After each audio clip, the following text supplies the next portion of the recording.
How to delete Play Store search history. That's what I will show you in this video. But before we begin, make sure to subscribe to the channel and ring the bell to get notified whenever a new video is uploaded. With that said, let's get started. So say for example that you've made some searches on Google Play Store, but now you want to delete all of this search history. The process is very easy and simple.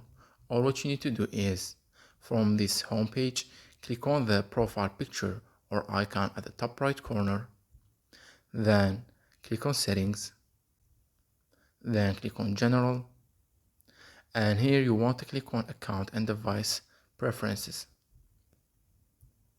Once you are on this page, scroll down to the history section, and from there click on clear device search history, and you will get a confirmation box that asks you, are you sure you want to delete the search history?